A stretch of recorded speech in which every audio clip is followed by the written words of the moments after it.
para mahati mo siya sa sakto, huwag yung sobra, kasi pag sobra, ikaw lang yung masasaktan. Ikaw lang yung masasaktan, beshi. So, dapat hatiin mo siya sa tama. Magtira ka naman sa sarili mo.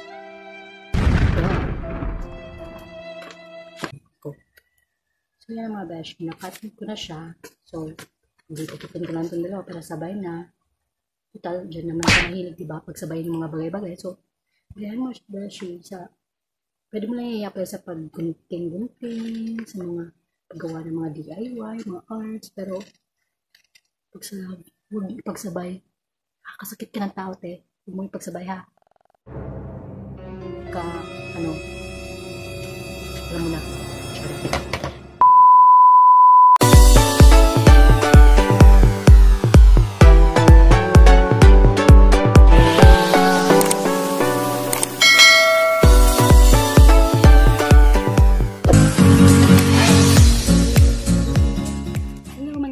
And welcome back to my channel, and for today's video, tuturuan ko kayo kung paano gumawa ng parang yeah, you know, butterfly. At sobrang dali at sobrang easy lang.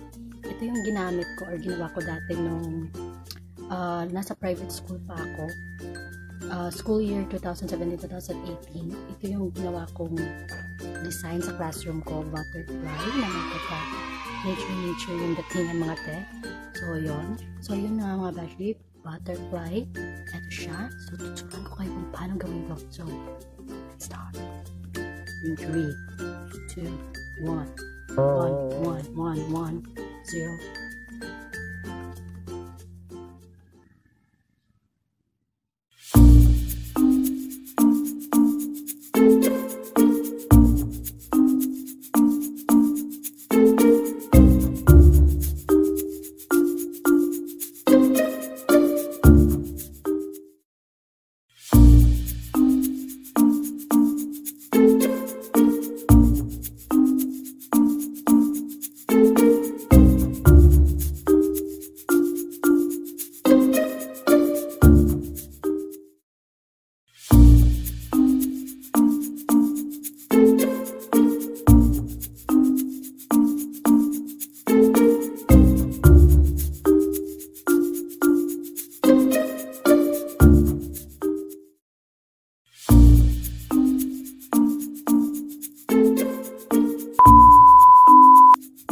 So mga beshi, kailangan natin ng syempre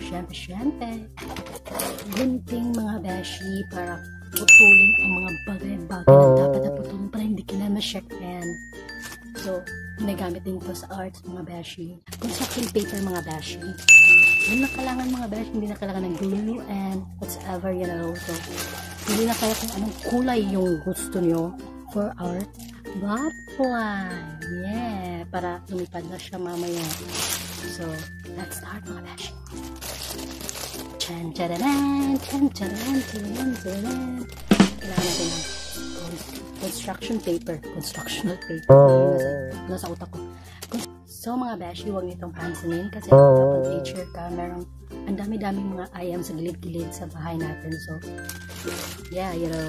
So, ngayon, kumuha ko ng isang construction paper. Depende sa'yo kung manipis, makapal, kasing kapal ng umuutang sa'yo, diba? So, ganoon. Nasa'yo na ang lahat. Nasa'yo yung ang desisyon kung anong klaseng construction paper yung gagamitin mo, kung makapal o manipis lang. So, ito yung gagamitin ko. Nabubulo na naman tayo mga te. So, kulay blue, kasi yan yung favorite natin. So, para maging pantay na square siya mga beshi, ang gagawin nyo lang is ganito. Fold nyo lang siya ng parang tatatsulok. So, mula sa ganito, fold nyo siya. And ito yung magiging basis nyo. Itong matulis na part. Yan. Ito lang mga beshi.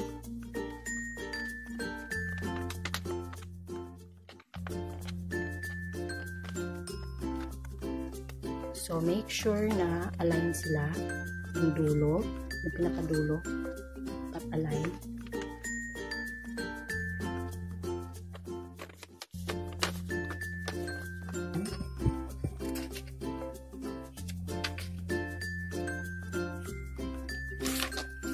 ayan mga beshi, wala na siya sa buhay natin. Natanggal na siya. So, meron na tayong parang curtain diamond. Kapag na antay na square na siya. So, ang gagawin natin ngayon mga beshi, hatiin natin to sa 4 na square. So, ang gagawin is, para madami tayong magawang paru-paru, butterfly. So, ang gagawin mo from this, we're going to show you to this. Yeah. Brush. Hold mo lang siya ng pagkalahati.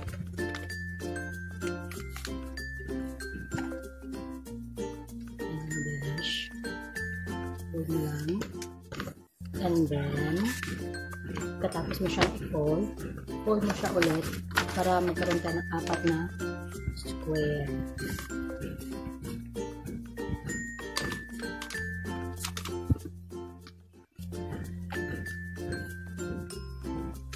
So, ayan na mga beshi. Meron na tayong 4 na square. 1, 2, 3, 4. Kung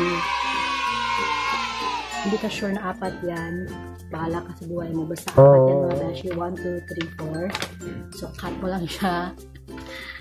Wala akong masabi. Matawa naman kayo habang pinapanood nyo yung video na to. Yung video na to. So, cut mo lang siya. Diba? Sundan mo lang yung linya para hindi ka mapunta sa maling tao. Hindi mahiwi. Para maging pantay. Pinapahirapan ko sa ito. So, yan mga besh. Nakat ko na siya. So, dito-tipin ko lang itong dalawa para sabay na. Total, dyan naman siya mahilig, diba? Pagsabay ng mga bagay-bagay. So, yan mga besh. Pwede mo lang i-apply sa pag-gunting, sa mga paggawa ng mga DIY, mga arts, pero huwag pagsabay. Kasakit ka ng tao, te. Huwag pagsabay, ha? Alam mo na. Sure lang. So, ngayon, meron tayong 4 na square.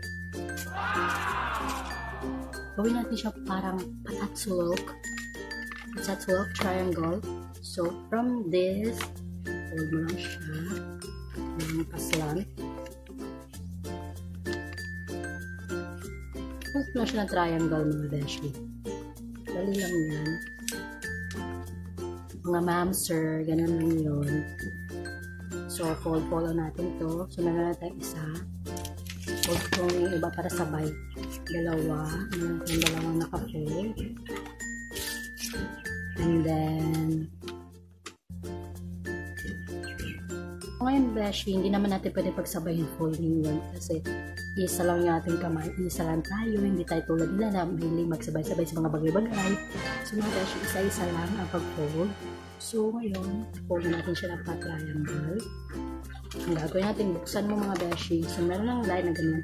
Gagawa tayo ng isa pang linya dito. So, fold mo siya sa kabilang side. Gawa ka ulit ng bagong triangle. So, kita niyo yung line na yun, mga beshi. So, ayan mga beshi, meron na tayong isang line, dalawang line. Fold mo siya pakalahati mga beshi. Ayan mga beshi. Okay. So, ito na. Handa isa, dalawa, tatlong linya. Gagawa tayo ng line dito. So, fold mo lang din siya napakalahati. Ganun kadali mga beshi, diba? Dali lang sundan. Besh, meron na tayo isang linya, dalawa, tatlo, 4. Ulit, isa, dalawa, tatlo, 4 na lines. 4 na lines yan mga beshi. Ang gagawin natin ngayon, dahil nakagawa tayo ng 4 na linya, itong part na to, kung nasa gilid, yan, ipapasok natin yan, pag-fold. So, ganito mangyayari mga besh. So, okay, ganito. So, itong linya na to, yan. Again, ito, fold mo lang siya na pag ganyan. So, magiging ganito ganito yung itsura niya mga beshi. Yan, yung ganyan yung itsura niya. And then, nakikita niyo tong line na to. Yan, yung yan to. Kung anong ginawa natin dito, yun din ang gagawin natin dito sa side para magmukha siyang ganito. Okay? So, i-fold mo na siya, itong part na to, paloob, para may lalabas na triangle. And itong part na to, fold mo din siya paloob, para may lalabas ulit na triangle dun sa kabit. So, parang back to back na yung triangle natin mga beshi. So, ayan siya mga beshi. Ayan. Yan yung pinasok natin kanina sa gilid. So, yan ito yung itsura niya, back to back. Ayan. Ito yung sa gilid. Hindi kayo maguluhan. So, ayan na siya mga beshi. Ganyan yung itsura niya. Now, ang gagawin mga beshi is i-fold nyo itong fold nyo to siya magpaganon. And then, yung dulong part na to, yan. Okay, itong part na to, magka-cut tayo ng parang korteng letter C na maka-face sa sorry. Magka-cut tayo ng parang korteng letter C dito. Cut natin ng parang letter C sa part na to. Pero, nakababa yung C. Okay.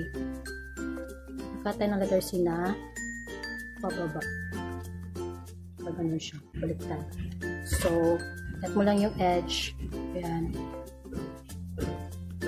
Pinakat na natin yung dulo. Yung part na ito. Huwag itong part na to. Ito yung i-cut nyo, mga beshi. So, ayan na beshi. Buksan mo. Ganito yung itsura niya. Then, itong part na to, depende sa kung anong gusto mo part, kung dito ba or dito. So, papakita ko na lang sa inyo itong dito, yung part na to. Ipo-fold mo siya, beshi, downward. Ganun. So, fold mo lang siya. Yan mga beshi, fold mo lang siya. Okay? And this one, fold mo lang siya same dun sa ginawa mo sa kabila.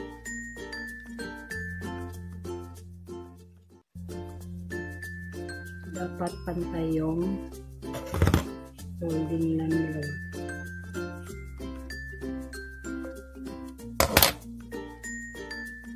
So, ayan na mga beshi, ganito ang itsura niya para magmukha siyang butterfly. Itong dulong part na to, hihilahin mo to siya. Ayan o. Hihilahin mo siya pataas. Okay? Ulit. Itong part na to, hihilahin mo siya pataas. So, hilahin mo yan siya mga beshi. Ayan, hilahin mo siya dito sa taas na part. And then, ito mga itsura niya sa front. Yung hinila natin. So, magtira ka ng konting space dito. And then, fold mo siya. Fold mo siya dito. Yan, fold mo siya. And then, hindi pa siya mukhang butterfly. Butterfly, mga beshi. So, ang gagawin natin ngayon, dahil na-fold na siya, para kumapit siya, i-fold mo yung ito, paloob. Okay, paloob yung folding. Para kumapit yung part na matulis yung butterfly siya. So, kahit na siya mga beshi, ganun lang kadali dito. Ang kahirap-hirap mawa ng nature team sa classroom nyo, sa bahay nyo, sa kwarto mo, kahit saan pang lugar yan mga beshi. Ang dali lang talagang gawin to. So, partner nito is yung flower and yung leaves na ginawa ko. Nagamit din ng papel, construction paper. So, makikita niyo yan at the end of the video. So, ito siya. And then, ipapop up ko dito yung picture ng dati kong classroom no school year 2017-2018. Yun yung naging team ng wall ko for my arts areas. Kasi gusto ng mga bata gumawa ng mga arts, and then gusto nila makita yung mga artworks nila, mga outputs nila. So, ang ginawa ko parang nature theme. Ginamit din natin yung tar papel natin pang malakasan. Thank you po sa lahat ng guro.